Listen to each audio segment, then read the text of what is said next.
This is Phil Woolery with Purdue Extension. And with it being spring out, the weather's a lot nicer out. It's time to get out and do some work in the yard. And sometimes a branch will need to be removed from a tree. This one is kind of low, so I'm going to remove it to improve the kind of clearance around here. It's too big to use a lopper pruner, so we're gonna have to use a saw on that.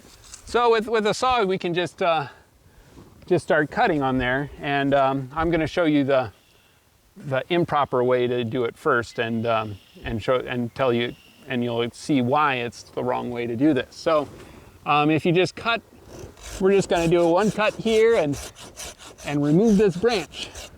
But this branch has a lot of weight on it, and this wood here is supporting it. And as we cut through that, we remove some of the method for supporting that weight.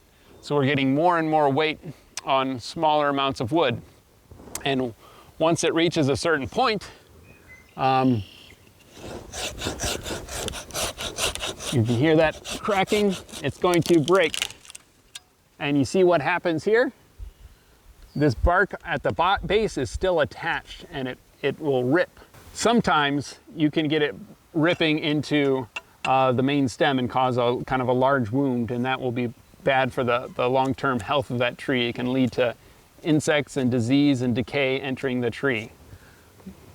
I cut it a little farther off, so I didn't want that to happen, ripping onto the bark. So you can see this is why we don't want to do it this way. So now I'm going to demonstrate the proper procedure for branch removal. And in this, we're going to want to make 3 cuts.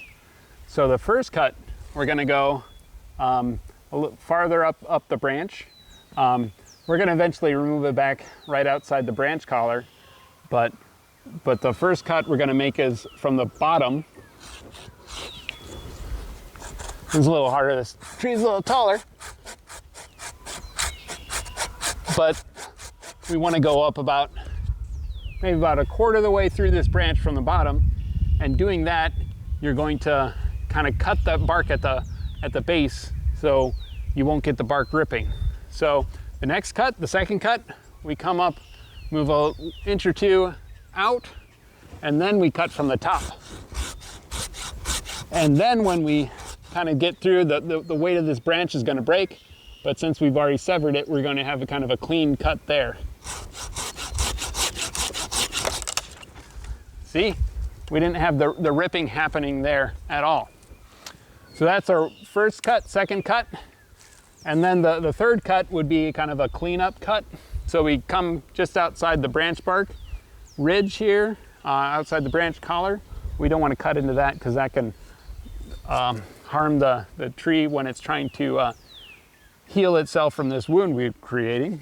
But we've removed a lot of the weight, so we don't have to worry about the branch ripping off when we cut. So going right outside the branch collar, and we'll cut it off. This is kind of the cleanup cut. So make our nice final cut here.